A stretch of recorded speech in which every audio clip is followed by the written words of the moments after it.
con Michel Casas, acordes y letras.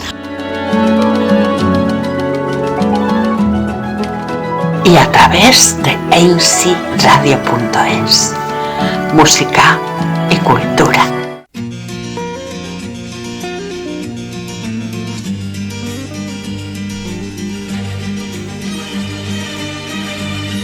Bienvenidos a un nuevo programa de acordes y letras. En nombre de los equipos técnico y de producción, el saludo fuerte de Michel Casas. ¿Cómo estamos? 90 minutos de radio, con música, con cultura, con poesía. Comenzaremos hablando con el autor Borja Ortiz de Gondra, de su nuevo libro, de su primera novela, Nunca serás un verdadero Gondra. También hablaremos del nuevo libro de Javier Marías, Tomás Nevinson. Nos acompañará la poesía con el poeta chileno Raúl Zurita y Guárdame en ti. Y en nuestra presentación de hoy hablaremos de un libro llamado Viral, del científico Juan Fuello. Escucharemos una conversación entre Juan Fuello y la editora de Ediciones B, Yolanda Cespedosa.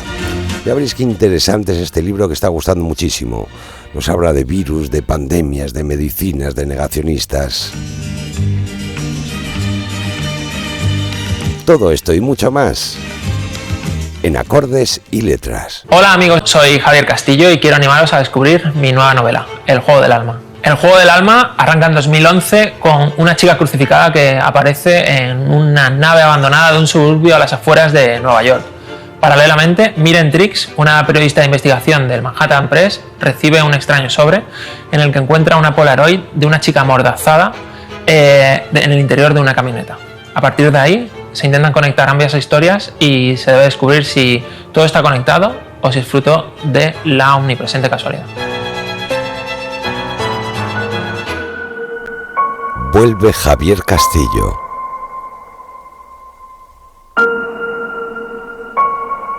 Con El Juego del Alma. Nueva York, 2011.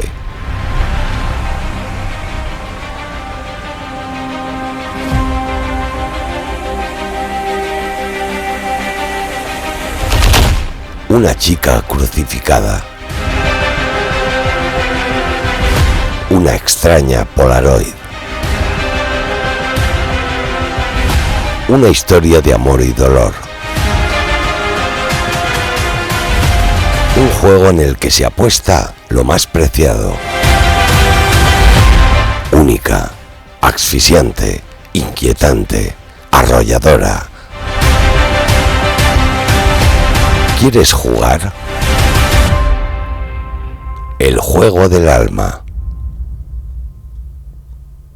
Javier Castillo. Desde hace 4 años, cuando escribimos Sin Dientes y Abocados, recibimos por parte de las familias las ganas que había de compartir el camino de la alimentación saludable con los abuelos, que son, en muchísimos casos, pieza clave dentro de la conciliación familiar. Por eso hemos querido recoger en un libro tanto la parte de la cocina como de la alimentación y nutrición infantil para que las 3 generaciones de abuelos, padres y nietos se unan hacia un mismo camino en pro de mejorar y dar la mejor alimentación posible a los peques. Y de ahí nace Leche con Galletas. De los autores de Sin Dientes y Abocados llega Leche con Galletas, con Juan Llorca y Melisa Gómez. Catalina es una actriz frustrada que no ha tenido suerte a la hora de alcanzar sus sueños. Miquel es un famoso y relevante artista con un bloqueo creativo. Catalina busca el amor, el fuego y la pasión. Miquel, la inspiración, el éxito y la soledad. Pero cuando sus caminos se cruzan, ella tendrá que interpretar el papel de su vida. Él volverá a crear y ambos descubrirán el arte de engañar al karma. El nuevo libro de Elizabeth Benavent, El arte de engañar al karma. ¿Y tú? ¿Te atreverías a desafiar las leyes del karma? Con Michel Casas, acordes y letras.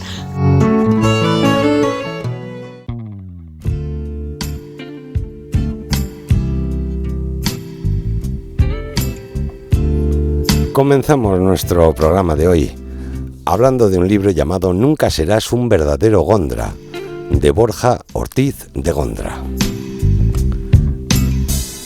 Borja Ortiz de Gondra es un escritor bilbaíno, nacido en 1965. Se graduó en Derecho, Teatro y Traducción. En su larga trayectoria de dramaturgo, ha obtenido, entre otros premios, el Calderón de la Barca, el Lope de Vega y el Max a la mejor autoría teatral por diversas obras representadas en Argentina, España, Francia, México o Rumanía y traducidas a varios idiomas.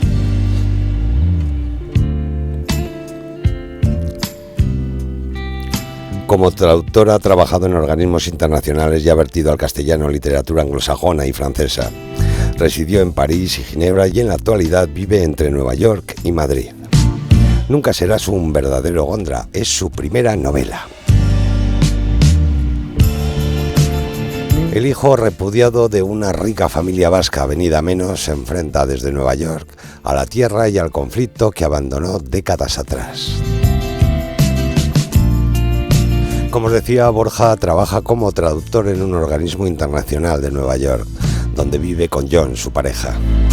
Una noche recibe una llamada de una prima olvidada para comunicarle que su hermano acaba de morir y que tiene algo que darle. Hace mucho, en los años 90, Borja abandonó el País Vasco para romper con una familia y una tierra intoxicadas por el odio y la incomprensión.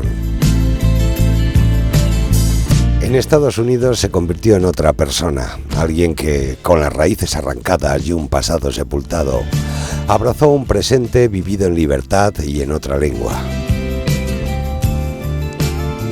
Pero una llamada, una simple llamada, puede bastar para derribar los muros más altos. Ahora él, hijo maldito de una estirpe venida a menos, es el único heredero del caserón abandonado que domina el mar desde lo alto del pueblo de Algorta. Solo él puede abrir de nuevo la puerta y decidir qué hacer con tantos años de silencio y dolor. Pero cerrar las heridas no es fácil, y el empeño de escribir un libro sobre aquel pasado tal vez contribuya a reavivarlas. Borja Ortiz de Gondra afirma una punzante exploración sobre la identidad, la memoria y la posibilidad de construir un destino propio al margen del que nos impone la familia y del que nos marca nuestra tierra. Estuvimos en Bilbao con él, en la primera firma de su primera novela, en el Cari Parraguirre de Bilbao. Y esto es lo que nos contaba Borja Ortiz de Gondra de su primera novela. Nunca serás un verdadero Gondra. Hola, Kaixo, soy Borja Ortiz de Gondra y saludo a los oyentes del programa Acordes y Letras. Estoy aquí en Bilbao y me hace mucha ilusión para presentar mi novela Nunca serás un verdadero Gondra.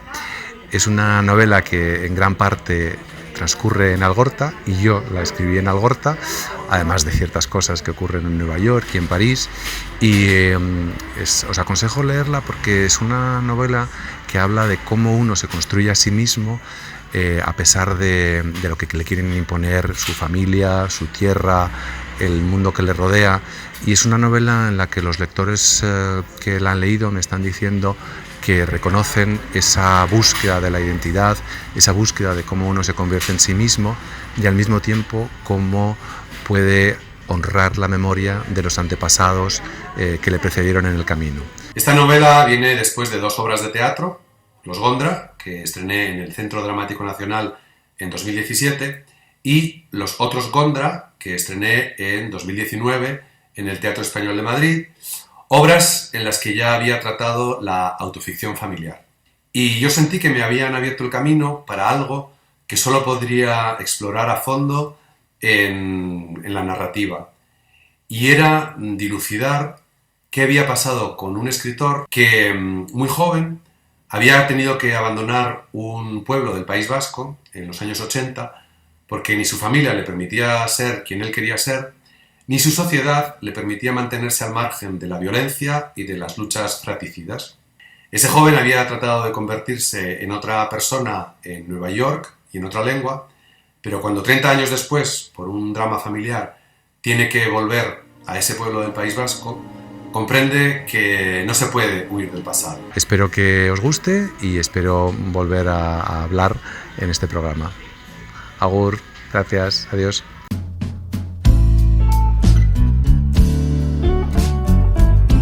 Eran las palabras del propio autor, de Borja Ortiz de Gondra, sobre su primera novela, Nunca serás un verdadero Gondra. La escritora Rosa Montero ha dicho de ella: secretos de familia y un odio viejo que se renueva en cada generación. Esta novela nos habla de la violencia desde un lugar tan íntimo que nos fascina y estremece, y eleva el conflicto a una tragedia clásica. Ahí está el negro corazón de los humanos, pero también la esperanza. Pues recordarlo, es nuestra propuesta literaria de hoy. Nunca serás un verdadero Gondra, de Borja Ortiz de Gondra.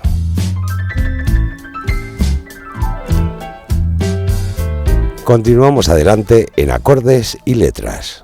Vive el fenómeno que ha enganchado a más de 1 millón de lectores. Tras el éxito de Reina Roja y Loba Negra, llega la novela más esperada, Rey Blanco, por el autor más vendido en la historia del thriller español, Juan Gómez Jurado. Rey Blanco, publicada por Ediciones B. Nunca se ha escrito una novela erótica como esta. Zorras, de Noemí Casquet, te empodera y te enseña a explotar de placer. Llega la trilogía erótica de las mujeres libres. ¿Estás preparada para unirte al club de las zorras? Zorras, publicada por Ediciones B.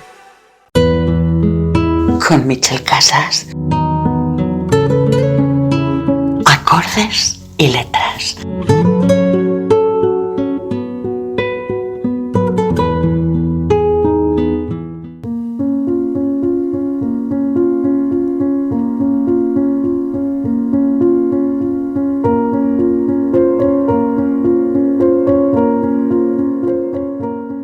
Yo fui educado a la antigua y nunca creí que me fueran a ordenar un día que matara a una mujer. A las mujeres no se las toca, no se les pega, no se les hace daño físico y el verbal se les evita al máximo. A esto último ellas no corresponden. Es más, se las protege y respeta y se les cede el paso. Se las escuda y ayuda si llevan a un niño en su vientre o en brazos o en un cochecito. Les ofrece uno su asiento en el autobús y en el metro, incluso se las resguarda al andar por la calle, alejándolas del tráfico o de lo que se arrojaba desde los balcones en otros tiempos.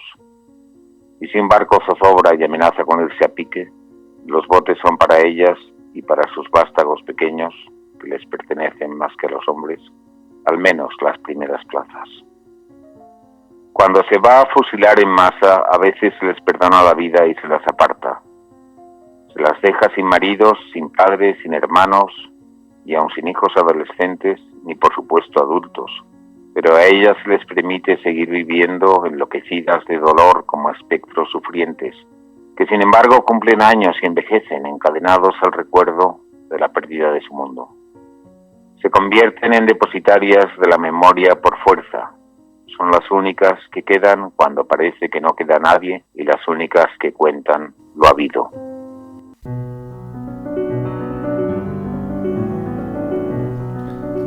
Estos son los primeros párrafos de la primera página de casi 700 de la nueva novela de Javier Marías, Tomás Nevinson.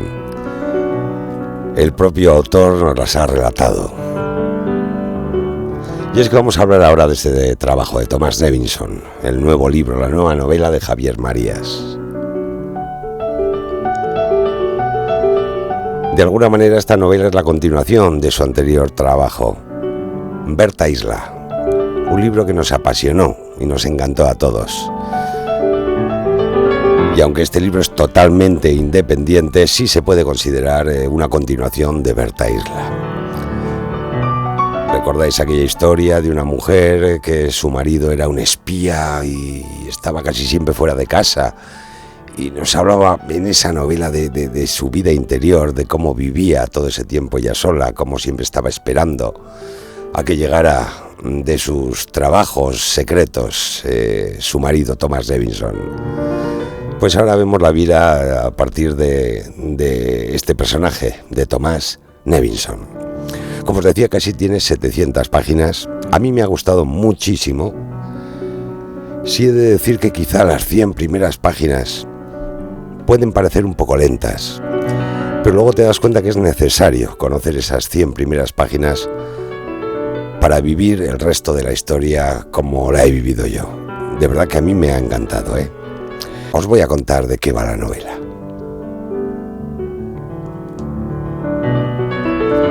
Dos hombres, uno en la ficción y otro en la realidad, tuvieron la oportunidad de matar a Hitler antes de que éste desencadenara la Segunda Guerra Mundial. A partir de este hecho, Javier Marías explora el en vez del no matarás. Si esos hombres quizá debieron disparar contra el Führer, ¿cabe la posibilidad de hacerlo contra alguien más? Como dice el narrador de Thomas Nevinson, ya se ve que matar no es tan extremo ni tan difícil e injusto si se sabe a quién.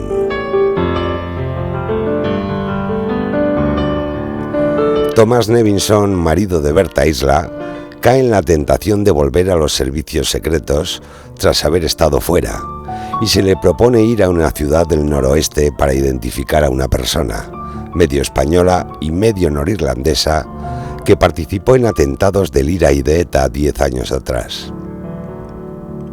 Estamos en 1997. El encargo lleva el sello de su ambiguo ex jefe Bertrand Tupra, que ya, mediante un engaño, había condicionado su vida anterior. La novela, más allá de su trama, es una profunda reflexión sobre los límites de lo que se puede hacer, sobre la mancha que casi siempre trae la evitación del mal mayor, y sobre la dificultad de determinar cuál es ese mal. Con el trasfondo de episodios históricos de terrorismo, Thomas Nevinson es también la historia de qué le sucede a quien ya le había sucedido todo, y a quien, aparentemente, nada más podía ocurrir. Pero mientras no terminan, todos los días llegan. Bueno, no os voy a desvelar más porque de verdad que merece la pena leer este libro de Javier Marías, Thomas Nevinson. Tomar nota, ¿eh?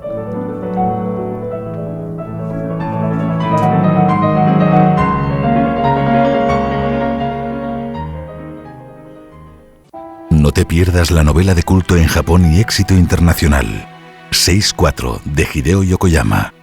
Un thriller con giros inesperados que te atrapará. 6-4. Publicada por Ediciones Salamandra. La pesadilla que ningún padre podría soportar.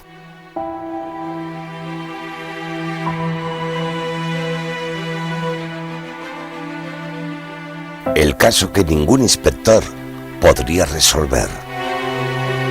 El giro que ningún lector podría prever. 6-4.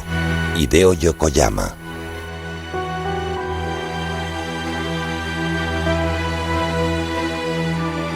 Publicada por Ediciones Salamandra.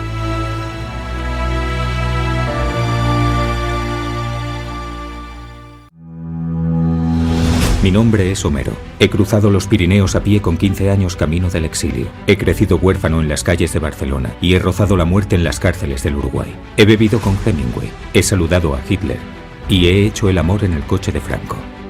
He empuñado el cuchillo de toro sentado. He estado donde muere el viento y he dormido entre tesoros perdidos. He silenciado el molino y me ha besado la bella Dorita. Me han fusilado. He robado. Y he matado. Y me he enamorado 3 veces. Las 3 de la misma mujer. Esta es mi historia.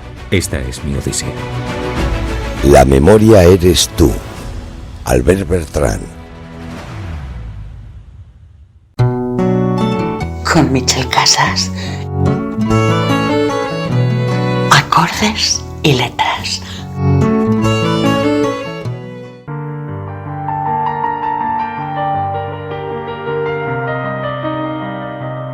El rincón del poeta.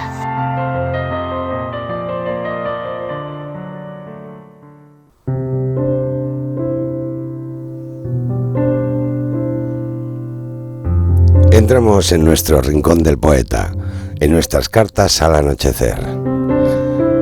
Hoy lo hacemos recordando una poesía de Raúl Zurita, Guárdame en ti. Y con ella también recordamos a ese querido editor que se marchó, Claudio López de la Madrid. Gracias a él yo conocí profundamente a Raúl Zurita y me enamoré de su poesía. Y él también era un enamorado de Raúl Zurita y así nos lo contaba y así nos lo explicaba, ¿verdad? E incluso en su despedida, Raúl Zurita leyó esta poesía, Guárdame en ti.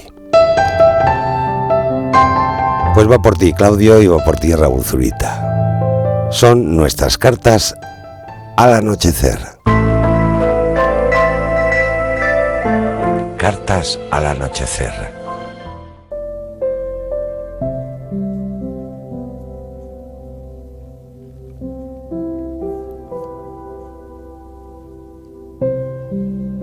Entonces, guárdame en ti,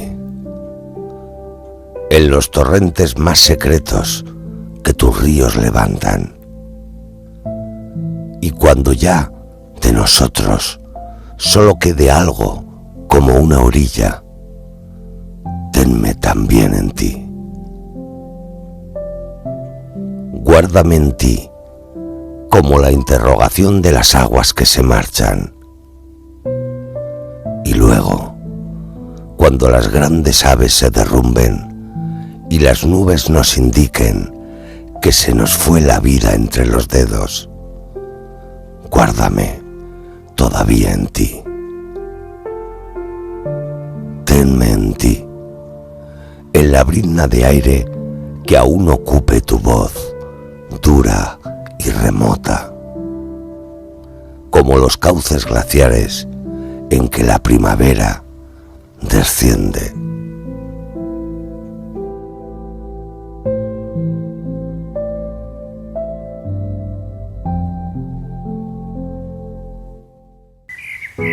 La vida nueva, Raúl Zurita.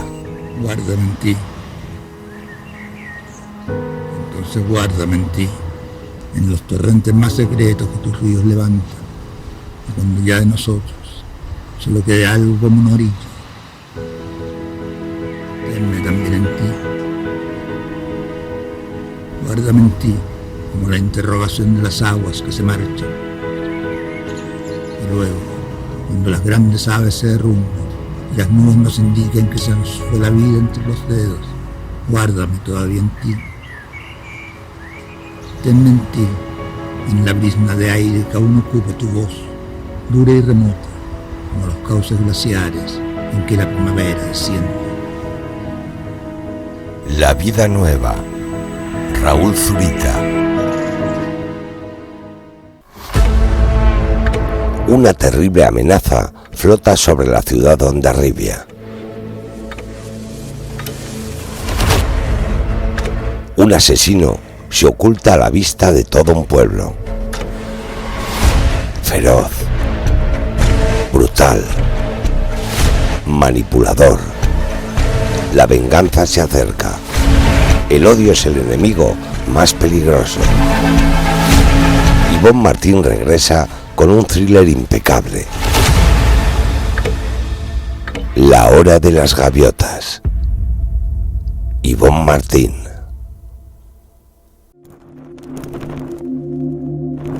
Costa da Morte es el último lugar de Europa en el que se pone el sol, el último sitio del continente en el que hay luz.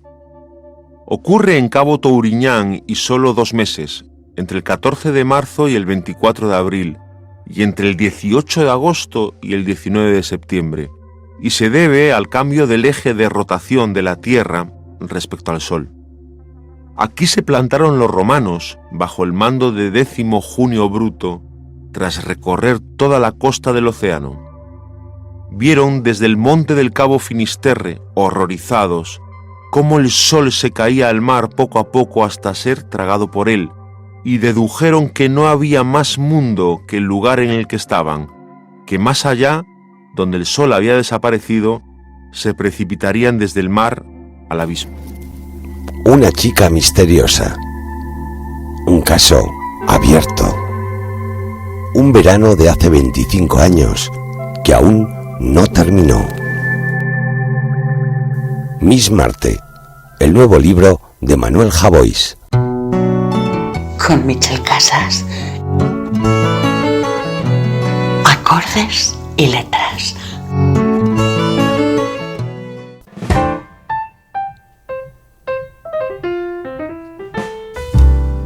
Entramos ya en la parte principal de nuestro programa de hoy. Vamos ahora a hablar del libro Viral, de Juan Fuello. Juan Fuello es uno de los científicos más relevantes de España. Investiga la manipulación genética de virus en el MD Anderson Cancer Center de Houston. Un cruce entre Cosmos de Carl Sagan y El infinito en un junco de Irene Vallejo, que nos ayuda a reflexionar sobre la pandemia que estamos viviendo.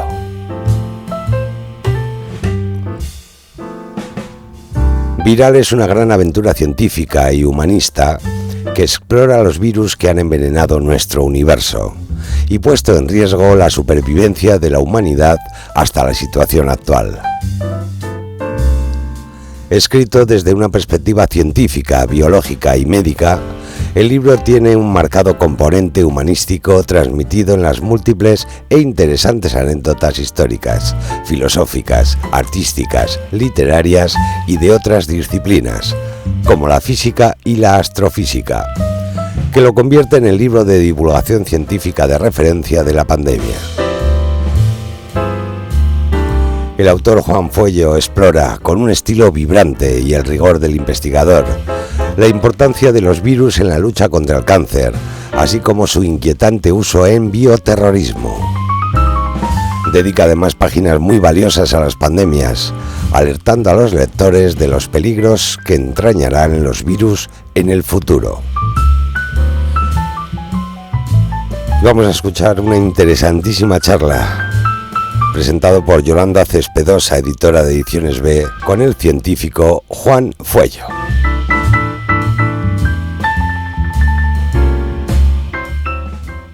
Hace aproximadamente un año asistíamos atónitos a las medidas de urgencia decretadas en todo el planeta para intentar frenar el aumento trepidante de un virus que nos había puesto en jaque. Desde entonces han pasado cosas que no podíamos ni imaginar. Saliendo del confinamiento más estricto, yo creo que fue alrededor de junio, si no recuerdo mal, Juan, nos encontramos con la posibilidad de publicar un libro que se iba a titular Viral. El contenido del libro, así como el perfil de su autor, no nos pudieron parecer mejores ni más oportunos, como se ha demostrado desde su publicación, por el éxito en ventas, porque ya tenemos 3 ediciones en el mercado, y por el interés que ha despertado en la prensa, reflejado en una apretadísima agenda de comunicación. Viral es una gran aventura científica y humanista, lo hemos repetido en un montón de foros, escrito desde un punto de vista científico, biológico y médico, que tiene un gran componente humanístico que lo hace muy atractivo, con un montón de anécdotas históricas, filosóficas, artísticas, literarias y de otras disciplinas como la física y la astrofísica, y que creemos que eso es lo que lo ha convertido en el libro científico de divulgación de la pandemia. Juan Fuello es un referente mundial en investigación en ingeniería genética de virus, es profesor en el Departamento de Neurooncología del MD Anderson Cancer Center en Houston y miembro de la American Academy of Neurology. Juan, muchísimas gracias en nombre de Penguin Random House por estar esta tarde con nosotros. Yo sé que estás ocupadísimo, así que te lo agradezco de verdad, de corazón. Bueno, pues estar aquí con nosotros en una charla con un montón de preguntas que te tenemos. En esta charla me gustaría arrancar con una afirmación tuya, Juan. Yo te la haré como en forma de pregunta. pasar a hacer un poquito de repaso sobre cosas que han pasado en este último año, de las que ya pues, se han hablado, que las hemos visto en prensa. Y también no vamos a jugar a la predicción, pero sí que me gustaría que pudiéramos preguntarte, que nos pudieras explicar algunas cosas que nos pueden preparar en este futuro más inmediato, en este contexto actual, en este contexto que estamos viviendo. Entonces, la pregunta, esta afirmación tuya es, Juan, ¿este es el planeta de los virus? Buenas tardes, Yolanda. Encantado de estar aquí. Muy contento de trabajar con vosotros. Sí, o sea, la afirmación que Carl Sagan hizo famosa, ¿no?, era de que había más estrellas en el cielo que granos de arena en todas las playas de la Tierra, ¿no? Entonces, hay más virus que estrellas en el cielo. Este es el planeta de los virus por el número, que asusta la magnitud, pero también porque ellos llevan aquí cientos de millones de años, probablemente miles de millones de años. Y nosotros llevamos muy poco tiempo, ¿no? Hace poco tiempo que salimos bajamos de los árboles y salimos del bosque, ¿no? En nuestra civilización, si contamos cuando empieza la agricultura, tiene 20.000 años, o sea que acabamos prácticamente de llegar en un calendario cósmico, ¿no? Y ellos llevan aquí muchísimo tiempo. Sí, este es el planeta de los virus, es su planeta, son mucho más poderosos en el sentido del daño que nos pueden causar que nosotros, que tenemos muy pocas defensas contra ellos. Me gustaría, bueno, tú trabajas en un laboratorio junto a tu mujer, Candelaria Gómez Manzano, trabajáis con virus, si no me equivoco con adenovirus, que creo que es el virus del resfriado, en la investigación de tratamiento con inmunoterapia en tumores cerebrales. Entonces me gustaría, pensando en cómo, o sea, en la versión oficial que tenemos hoy en día de cómo se desencadenó esta pandemia, y pensando en ese famoso laboratorio de Wuhan, te tengo como tres preguntitas que van como una detrás de la otra para ver si tú nos las puedes desarrollar, ¿no? La primera sería esta, ¿no? A día de hoy, ¿cuál sería esa versión oficial de la aparición de la COVID-19? ¿Es cierto? ¿Se trata de un virus creado en un laboratorio en Wuhan que se escapó por accidente?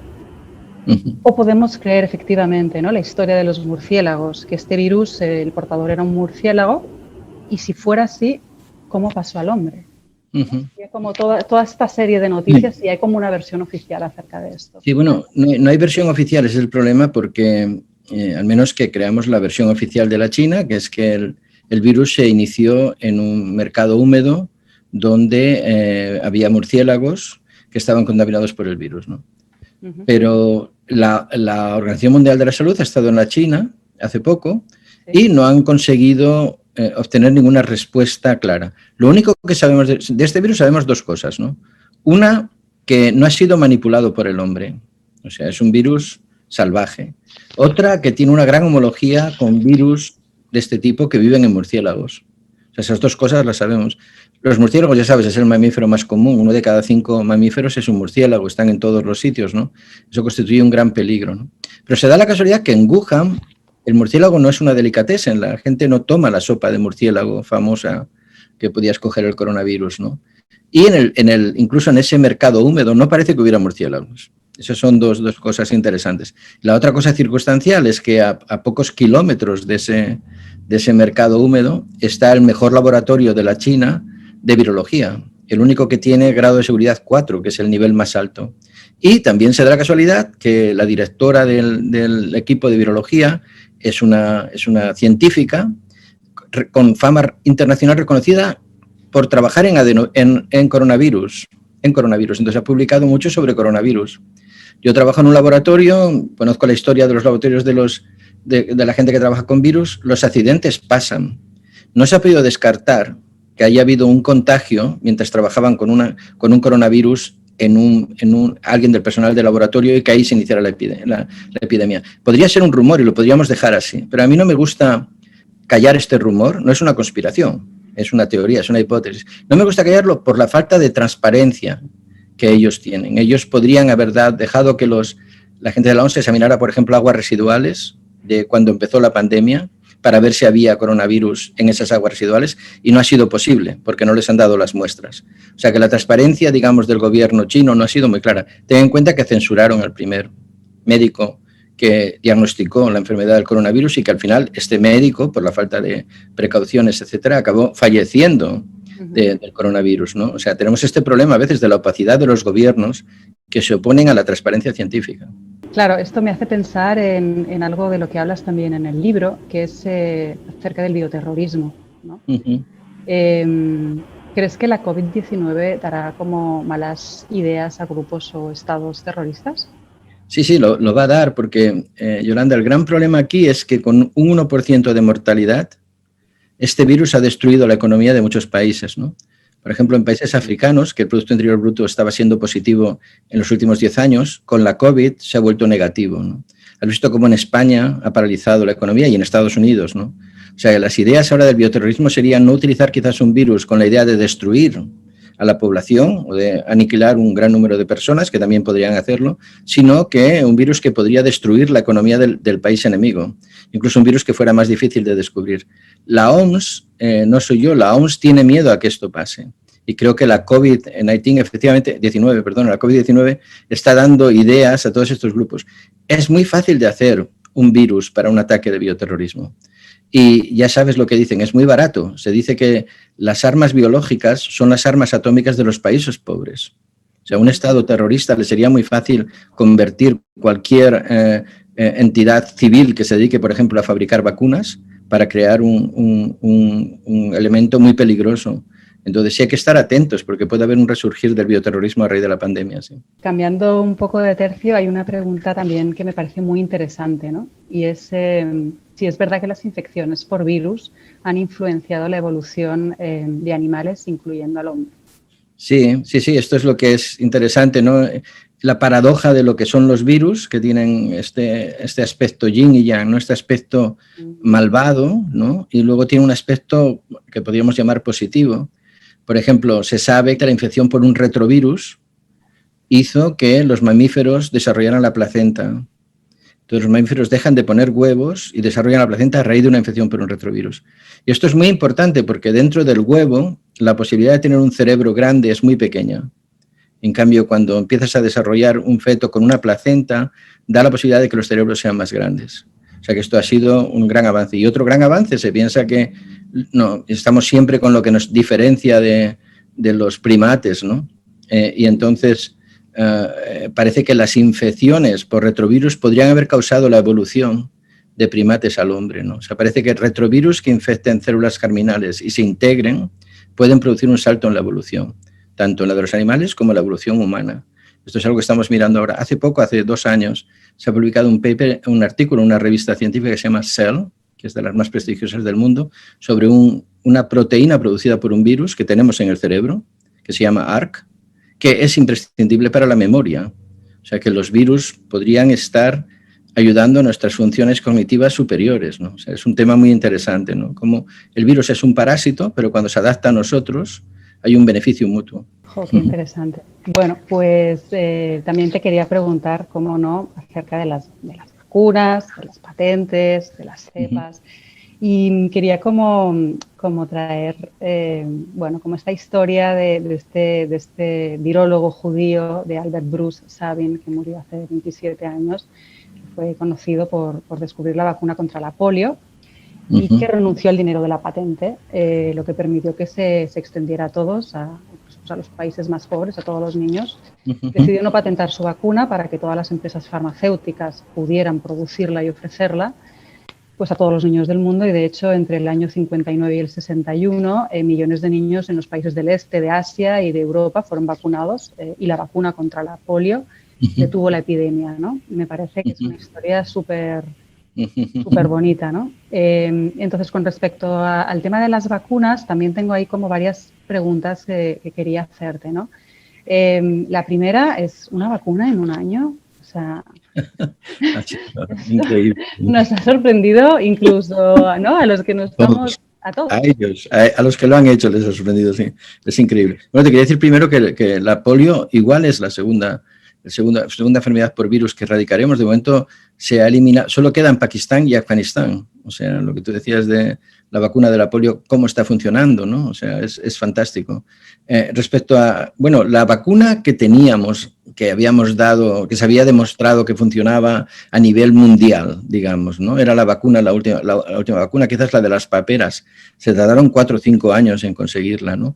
Se tardó también, no tanto, pero se tardó tiempo en conseguir la vacuna contra el virus del papiloma humano, que también produce cáncer uterino, ¿no? Pero, bueno, que nadie se imaginaba que íbamos a tener una vacuna en un año, y está muy bien que este matrimonio de migrantes en Alemania, ¿no?, hayan desarrollado esta tecnología del RNA mensajero que está dando tan buenos resultados, ¿no? Y hay que alabarlos, y bueno, es una gesta científica increíble, ¿no? Aunque requerirá mejoras, como todo en la ciencia, todo se va corrigiendo, la vacuna no es perfecta, ¿no? Pero esto ha sido extraordinario, y esto es lo que nos va a dar, lo que nos va a llevar a la normalidad. Fíjate, hoy mismo el New York Times, ¿no?, hoy ha publicado que la CDC, la agencia reguladora de fármacos aquí en Estados Unidos, ha dicho que personas vacunadas se pueden comenzar a reunir en lugares interiores sin llevar mascarilla. Esto es hoy, lo han dicho, ¿no? O sea, esta es la primera visión que tenemos de que hay luz al final del túnel, de que se va a llegar a la normalidad, de que vamos a vivir sin mascarilla, y esto nos lo da la vacuna. Claro, esta es una de las preguntas que tenía como más adelante, ¿no? Ya volveremos. Con respecto al tema de las vacunas, es verdad, nuestra carrera contra reloj, ¿no?, que se ha conseguido en un año, y ahora parece como que hay otra carrera, ¿no?, que es la carrera acerca de la vacunación, de lo rápido, o sea, de lo rápido que debemos ser a la hora de poder administrar todas esas vacunas y para conseguir esa inmunidad del rebaño y esa inmunidad global, ¿no? Y entiendo que ahí hay una parte importante de cara a las nuevas cepas, ¿no? O sea, hasta qué punto estas nuevas cepas que están apareciendo, ¿no? Hablábamos de la británica, pero ahora, bueno, también tenía como apuntado, ¿no?, la cepa del demonio, la californiana, ¿no?, que es que da miedo leer acerca de ella, ¿no? ¿Hasta qué punto pueden ser resistentes estas nuevas cepas a las vacunas y qué peso tiene esta carrera contra reloj que debemos seguir para que el mayor número de personas posibles consiga estar vacunada cuanto antes, ¿no? Sí, exactamente, ¿no? Hay una cosa que hay personas que no entienden, ¿no?, que es que el virus solo muta, solo crea nuevas cepas mientras está infectando personas. Si no infecta a nadie, el virus está inerte, no muta. O sea que es muy importante frenar la infección, el contagio, para poder prevenir que estas cepas ocurran. La cepa del demonio, pues lo ha dicho creo que un periodista de Los Angeles Times, todas son las cepas del demonio, no hay una solo, todas son malas, ¿no? Pero la cepa que será la peor será cuando veamos que sea resistente a las vacunas. De momento no son resistentes a las vacunas. Quizás la cepa de Sudáfrica, la eficacia de las vacunas ha bajado algo, pero sigue siendo eficaz, ¿no? Aunque quizás para algunas vacunas más que para otras. Pero aún tenemos las vacunas que estamos utilizando ahora mismo, cubren todas las variantes, entonces eso es importante. Pero si, por ejemplo, si decidiéramos vacunar solo al primer mundo, ¿no? Europa, Estados Unidos, Canadá, bueno, la China se va a vacunar, tiene sus propias cosas, etcétera, ¿no? Y no vacunamos, por ejemplo, a países pobres de África, ¿no? El virus seguiría multiplicándose allí e inmediatamente aparecerían variantes que son resistentes a las vacunas que nosotros tenemos. Con lo cual volveríamos a estar en la casilla de salida. La vacuna que tenemos ahora no serviría para nada, habría que generar otra. O sea que es muy importante que la vacuna se extienda a todo el mundo. Y es la idea que tenemos que tener es que vivimos, el planeta es un solo país ahora mismo. Entonces no sirve, quizás es el fracaso un poco de los gobiernos populistas que miran solo hacia ellos, ¿no? Al virus no lo detienen las fronteras, no le detienen que digas, en mi país voy a vacunar esta etnia, pero esta otra etnia no la vacuno porque son enemigos o porque son emigrantes. Bueno, pues esa otra etnia es la que te va a causar el problema más adelante y va a ser más grave, ¿no? O sea, que cuanta más gente se vacune mejor. No se va a poder vacunar todo el mundo y eso va a conseguir que el coronavirus se convierta en endémico después de pandémico, que tengamos que vivir con él, pero cuanto más gente se vacune, menos posibilidades de que aparezcan cepas anómalas ahora, ¿no? Ahora, que es cuando está en el pico la pandemia. O sea que la idea de las patentes y bueno, no... A ver, yo soy muy pro patente, ¿sabes? Yo soy pro patente, o sea, yo creo que soy científico, tengo varias patentes, o sea, mea culpa también, ¿no? Pero el caso es el siguiente, ¿no? Yo lo veo no, pero ¿sabes? Me interesa que nos lo puedas explicar también, porque igual tenemos una idea como no científicos un poco distorsionada de esta realidad también, no lo sé.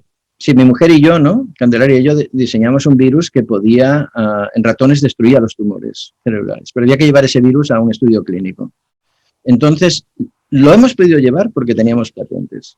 Una compañía, a raíz de comprarnos las patentes, fue capaz de invertir y dar los millones necesarios para que se hagan los estudios clínicos. Ahora mismo estamos haciendo un estudio clínico en tumores cerebrales, una enfermedad rara, o sea, no es una vacuna, es una enfermedad rara, y requiere este estudio, que está en fase 3, 50 millones de dólares. ¿Sabes? Nadie los va a dar de manera gratuita. El egoísmo de las compañías farmacológicas también mueve el progreso. Y ellos buscan un beneficio, y el beneficio solo existe con patentes.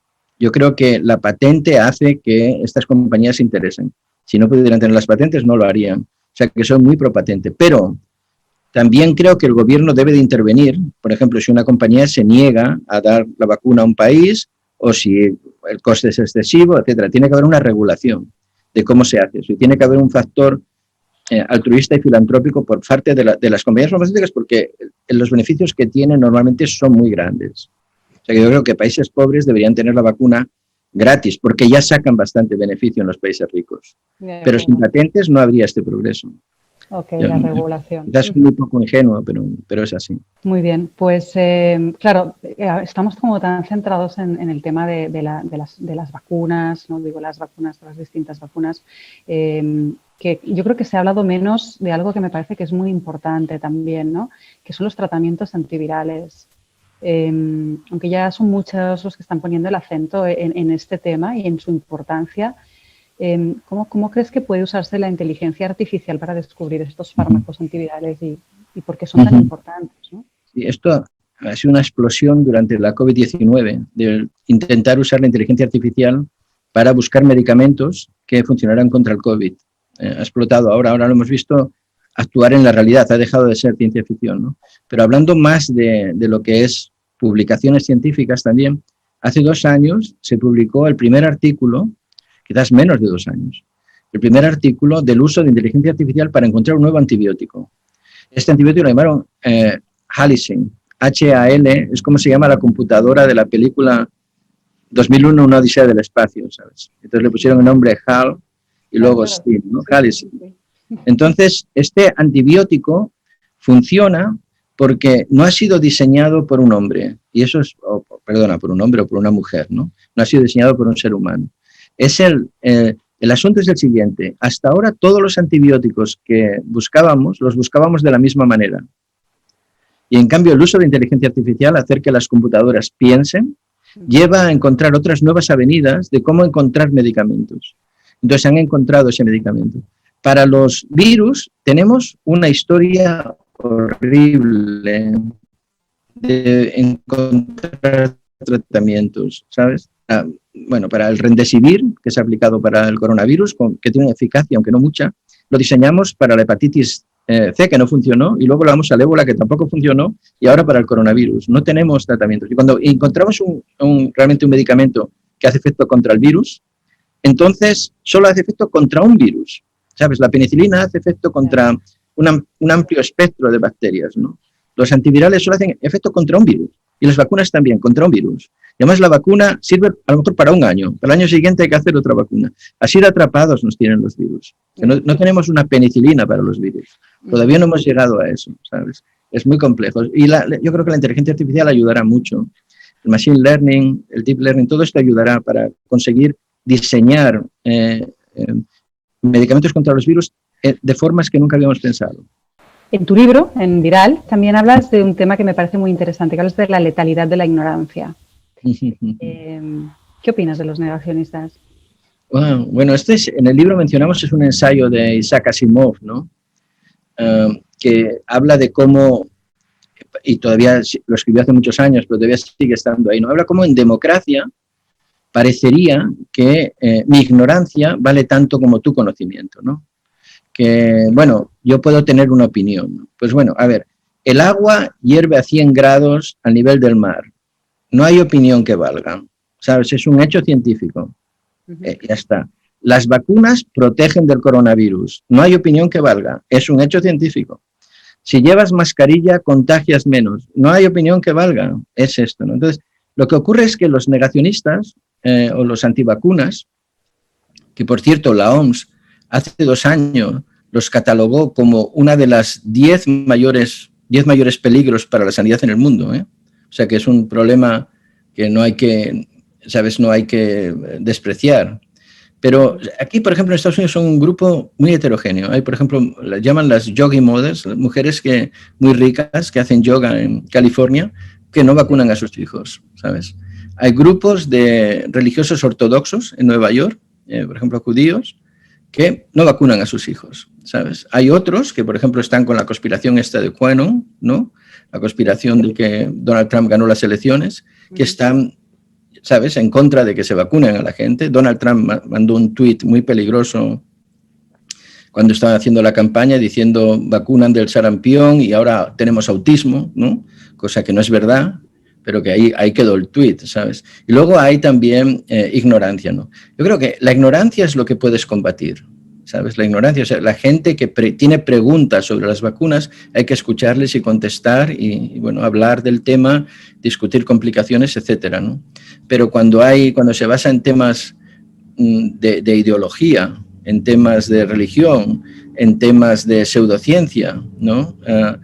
De una conferencia ahí en la Universidad de Lérida un día, ¿no? Y al lado estaba este señor que cura el autismo poniendo gotas de lejía en el agua, ¿sabes? Cosas así, ¿no? O sea, esto es más difícil de atacar. La ciencia nunca ha querido, los científicos no han querido rebajarse a explicar punto por punto la divulgación, ¿no?, que hacemos ahora a la sociedad. O sea, siempre están centrados en su trabajo en el laboratorio, etcétera, ¿no? Hay que salir del laboratorio, hay que ir a los medios de comunicación y hay que explicar cómo son las cosas de una manera clara, ¿no? No te ponen un chip cuando te ponen la vacuna. Yo me he puesto la vacuna, te da el poder psicológico que te da solo ponerte la vacuna es enorme. Me he puesto las 2 dosis, mi mujer también. Somos unos privilegiados. Y en España yo creo que está pasando este fenómeno ahora, espero que dure mucho tiempo, ¿no? Que como ha habido algún cura, ¿no?, que se ha puesto la vacuna antes que los feligreses, algún general se la ha puesto antes de los soldados, algún sindicalista antes que los obreros, ¿no?, algún político antes de que la gente que le vota, ¿no?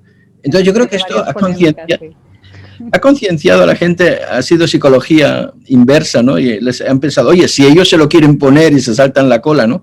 Incluso hay gente que se va a Abu Dhabi, ¿no?, a ponerse la vacuna. Sí, debe ser que la vacuna es buena, ¿no? Y esto yo creo que a ver si tiene este efecto de concienciar a la gente y de que la gente se vacune, porque las vacunas son buenas y gracias a Dios las complicaciones son mínimas. Sí, estamos de acuerdo. Bueno, pues vamos a empezar con las predicciones un poco. Venga. ¿Cuándo podremos decir que se ha terminado o que se ha superado la pandemia, Juan? ¿Cuándo crees? Sí. Bueno, la pandemia como una enfermedad predominante, o sea, una enfermedad que llena los hospitales, que llena las camas. Que será endémico, ¿no? No será pandémico, sí, pero... Vale. No, será endémico, pero a nivel de tener esta enfermedad, que la mayoría de los pacientes en un hospital pueden ser COVID, o que la mayoría de las camas de UCI las requieren enfermos con COVID. Yo creo que esto en España lo dejaremos de ver este verano. O sea, yo creo que van a pasar 2 cosas, ¿no? Va a mejorar la pandemia en el verano y probablemente en otoño va a resurgir la economía, porque va a volver la economía del turismo, que ha sido muy castigada por todo esto. Si las cosas se hacen bien, todo pendientes de que no salga una cepa que nos destruya o que haya errores en la distribución de las vacunas, yo creo que se tiene que ir progresando, ¿no? Es difícil progresar. Aquí ahora mismo en Estados Unidos tenemos casi un 13% de gente vacunada. No sé cuál es el porcentaje en España, pero sabemos que hay que llegar a porcentajes de 65-70% para tener esta inmunidad de rebaño, ¿no? Pero, bueno, el objetivo aquí en Estados Unidos es en agosto tener a casi todo el mundo vacunado. Yo creo que en España también se puede conseguir. Entonces, si esto es así, parece que el gobierno está en ello y parece que la oposición, a ver si lo entienden, y todo el mundo trabaja juntos. Es una única guerra para todos, ¿no? Esto de la pandemia. En el verano estaríamos muchísimo mejor. Si no se desarrolla otra cepa, etcétera, ¿no? ¿Y qué es lo que podemos hacer mejor para que esto ocurra?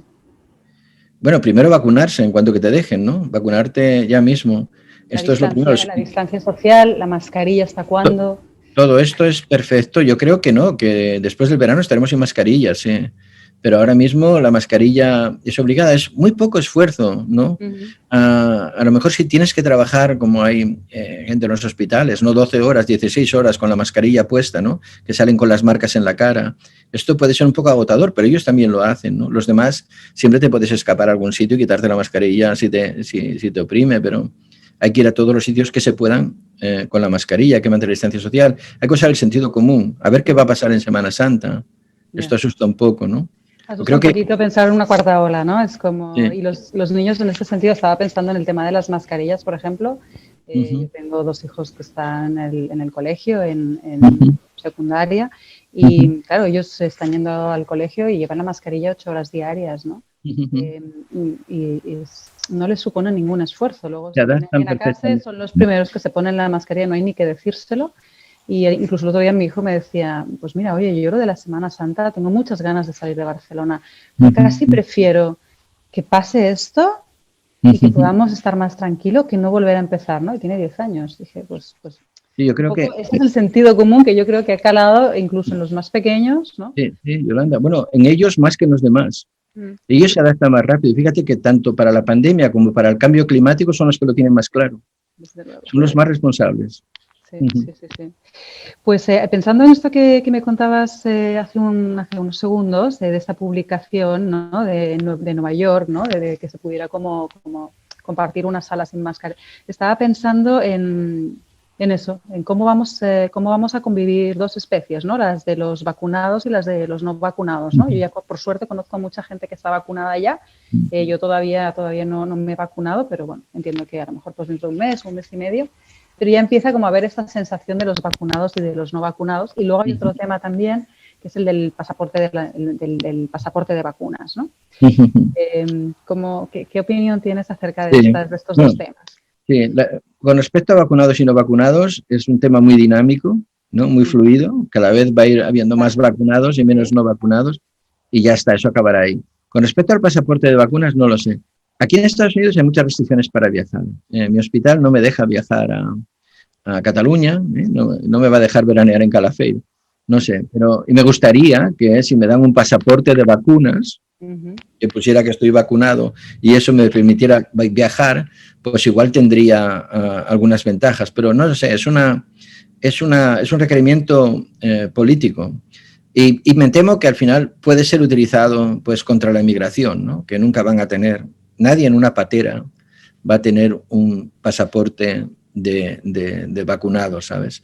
Entonces no sé cómo se va a utilizar esto. Para los que vivimos más o menos bien, nos iría bien que nos dieran un pasaporte. Para los que viven mal sería otra manera de marginarlos, ¿no? O sea que lo tendrían que hacer con mucho cuidado. Ya entiendo. Bueno, vamos a ir terminando, pero quería preguntarte por un tema que es muy interesante y además que sé que a ti te importa mucho, que es el tema del cambio climático, ¿no? ¿Crees que ha calado suficientemente la idea de que las pandemias y los virus van de la mano del cambio climático? ¿Qué importante es todo esto? Sí.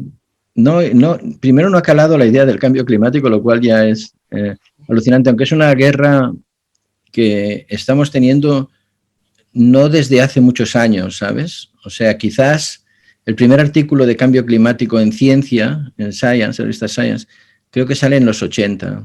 Y de ahí pasa inmediatamente a ser la portada del New York Times y el científico va a declarar al Parlamento americano. O sea, parecía que iba a tomar un gran impulso, pero luego quizás los intereses creados, muy poderosos que hayan conseguido frenar esto. Y aquí los negacionistas sí que son negacionistas muy duros, ¿no? Son gobiernos. Yo vivo en Houston, es la capital de la energía de Estados Unidos, es la capital del petróleo, ¿no? Y tengo 2 presidentes que han pasado por aquí, los 2 Bush han pasado por aquí, los 2 han potenciado la energía a base del petróleo, ¿no? O sea que es un poco, no existe todavía esta mentalidad a nivel total de que como nos descuidemos, pues eso, el rock and roll del petróleo se va a convertir en el último blues por un planeta azul, ¿no? O sea que esto podría llegar en pocos años, ¿no? La relación entre las pandemias y el cambio climático es muy clara y la ha explicado muy bien María Neira, que escribe el prefacio de Viral, que es una dirigente de la OMS y ha publicado en varias entrevistas, una de las últimas en El País hace poco, recientemente. Ella dice que el 70% de las pandemias últimas tienen que ver con la deforestación y el cambio climático, ¿no? sea, parte de la deforestación, que es le tomas terreno a la jungla y cuando le tomas el terreno construyes granjas. Entonces los granjeros y los animales domésticos se ponen en contacto con animales salvajes y hay un intercambio de virus constante y muy peligroso, ¿no? Aparte de esto, también existe la idea de que el cambio climático, subir un grado centígrado la temperatura en el planeta, podría modificar dónde viven los mosquitos. Entonces los mosquitos, por ejemplo, que llevan el dengue o que llevan la fiebre amarilla, de golpe podrían estar en España. Entonces podríamos empezar a tener brotes de enfermedades que ven en otros países y que nosotros no vemos porque estamos en una diferente franja de temperatura, pero la temperatura se ha igualado, ¿no?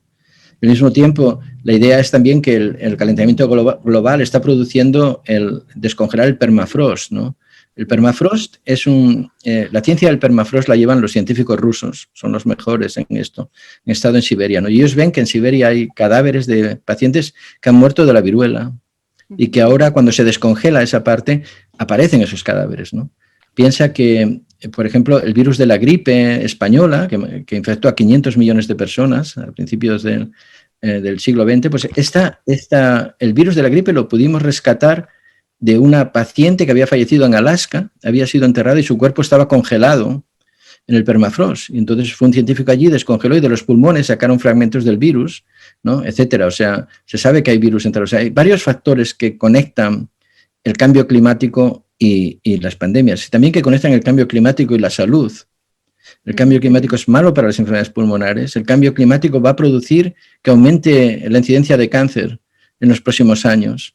Entonces tiene que haber una mentalización global de que esto ocurre. Y luego hay un gran problema, es la pandemia. Si tenemos suerte, las pandemias las puedes atajar con una sola medida, la vacuna.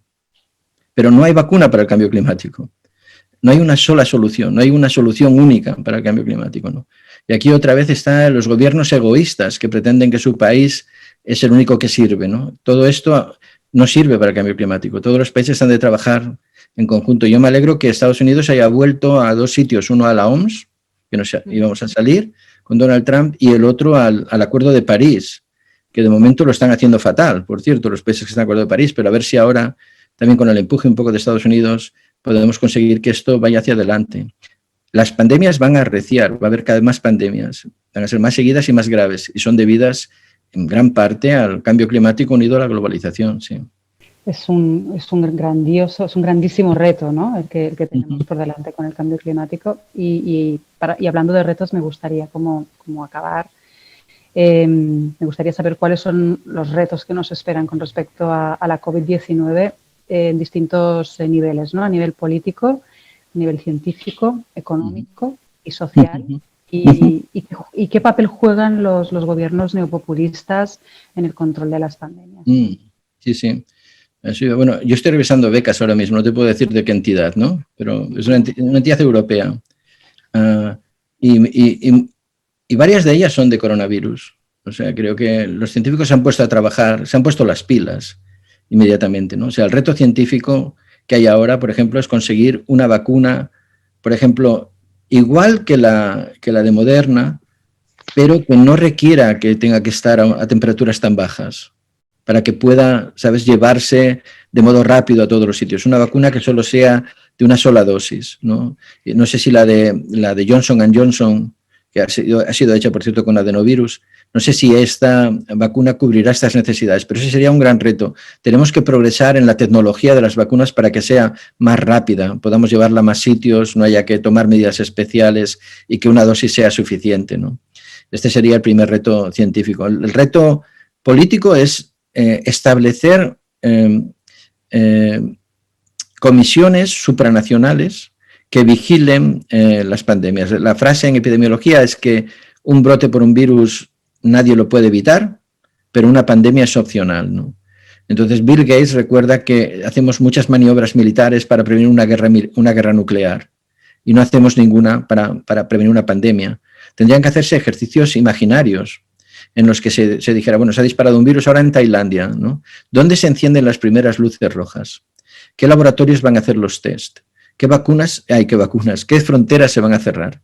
¿Qué laboratorios van a hacer las vacunas? Y que todo esto estuviera llevado, pues eso, por la OMS, ¿no? Que es la mejor herramienta que tenemos, no es perfecta, pero como la ciencia tampoco es perfecta, pero es la mejor herramienta que tenemos, ¿no? A nivel económico, yo creo que tiene que haber un aprendizaje aquí enorme de cuánto puede afectar una pandemia a la economía. Creo que no lo sabíamos. Y en los países pobres ha aumentado la desigualdad entre los ricos y los pobres, y en los países ricos también, ¿no? O sea que es un gran problema. Pero los gobiernos tienen que aprender a cómo hacer un balance entre lo que es frenar la pandemia y no perjudicar a la economía. Por ejemplo, yo creo que el gobierno tiene la obligación sagrada, ¿no?, de proteger los negocios a los que ha pedido que se cierren a rajatabla. Sobre todo la industria del turismo en España, la hostelería, los cruceros, etcétera, ¿no? Todas tendría que haber dinero, y lo hay, ¿no? Pero tendría que haber todo el dinero posible para poder que estos negocios, una vez pase la pandemia, vuelvan a funcionar, que no haya despidos, etcétera, ¿no? Que se controle todo esto, ¿no? En cuanto al populismo, yo creo que la pandemia ha sido la causa de que Donald Trump perdiera las elecciones, no hay duda. La economía iba bien antes de la pandemia. Vino la pandemia, ignoró el virus y perdió las elecciones, ¿no? Yo espero que esto les quite fuerza a los populistas en todo el mundo. No se puede poner tu país por delante, o al menos no lo puedes poner por delante y decir que los demás países no existen. El primer enfermo con coronavirus fue un ciudadano alemán en La Gomera. El primer enfermo en España, ¿no? El primer enfermo, un grupo de un brote grande en la India fue llevado por un grupo de italianos que viajaron allí. El primer enfermo en Estados Unidos venía de la China, llegó a Seattle. ¿Sabes? En Nueva York han tenido cepas de varios sitios de Europa y de todo el mundo, ¿no? O sea, la globalización hace que pensar que tu país es único, es absurdo, y pensar eso solo condenas a que tu país vuelva a sufrir más. Si ahora, por ejemplo, Estados Unidos no participa en que se puedan proveer vacunas a países de África, aparecerán nuevas cepas que acabarán siendo un peligro para Nueva York, Chicago, San Francisco o Los Ángeles, ¿no? O sea que el populismo, en cuanto al cambio climático y en cuanto a las pandemias, el populismo es una de las peores maneras de gobernar. Para otras cosas igual es mejor, pero para esto desde luego no. De acuerdo. Bueno, pues no sé, me quedaría una hora más hablando aquí contigo, Juan. No te vamos a hacer eso porque sé que estás súper ocupado. Quería agradecerte de nuevo pues tu generosidad con tu tiempo, que te hayas prestado a esta charla, que nos hayas contestado todas estas preguntas tan interesantes. Pues muchas gracias en mi nombre, en nombre de Penguin Random House, y nada más. ¿Podemos ser optimistas entonces? Yo creo que tú eres un optimista. Hay que ser optimistas porque tenemos a la ciencia. La ciencia viene al rescate. Yo creo que hay que repetirlo ahora para ver si los gobiernos incorporan más dinero en los presupuestos para la ciencia. La ciencia siempre ha venido al rescate, siempre nos ha sacado de problemas mayores, ¿no? Yo espero que otra vez nos lo va a volver a hacer, ¿no? Yo quería darte las gracias a ti, Yolanda, porque claro, yo he escrito Viral, ¿no?, que es un trabajo solitario, muchas horas enfrente del ordenador y haciendo búsqueda bibliográfica y volviendo a releer los libros de divulgación que me gustaban y viendo Cosmos varias veces de Carl Sagan, etcétera, ¿no? Pero claro, Viral al final como libro es un producto, ¿no? Y la parte del escritor en ese producto es pequeño. Creo que habéis conseguido hacer un producto muy majo, ¿no? Creo que os ha quedado un libro muy bueno, ¿no?, en ese sentido estético, artístico y bueno, de todo, ¿no? Yo creo que es inmejorable. O sea, que felicidades por ese trabajo, ¿no? Que no es mío, que es tuyo. Ha sido un placer y una experiencia muy, muy buena. Así que muchas gracias a ti, Juan. Acordes y letras.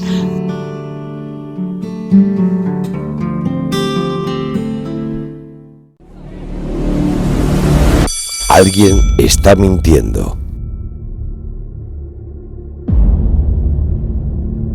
5 compañeros de clase son castigados, pero uno de ellos no se irá. Todo el mundo tiene secretos. ¿Hasta dónde llegarías para conservar los tuyos? Simplemente genial. Me encantó. Me ha hecho llorar y reír. Alguien está mintiendo.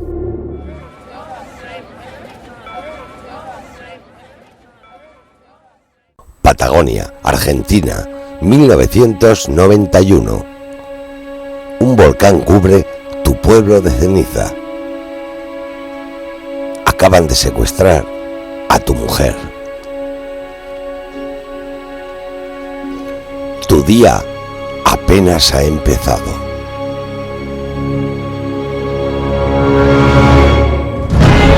Cristian Perfumo.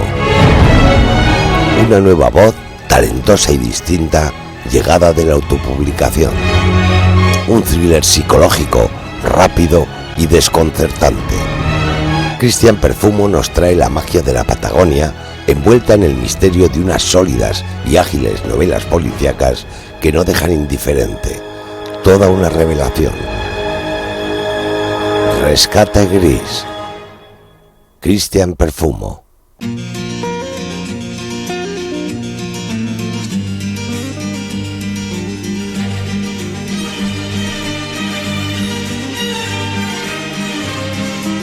Pues esta ha sido esa interesantísima charla entre Yolanda Cespedosa, editora de Ediciones B, y el científico Juan Fuello, autor del libro Viral, no lo olvidéis, Viral, Ediciones B. Y terminamos ya este programa de Acordes y Letras. Recordad que hemos tenido con nosotros a Borja Ortiz de Gondra, hablándonos de su nueva novela, Nunca serás un verdadero Gondra. También hemos hablado de ese último trabajo de Javier Marías, Tomás Nevinson. Y también nos ha acompañado la poesía de Raúl Zurita y Guárdame en ti.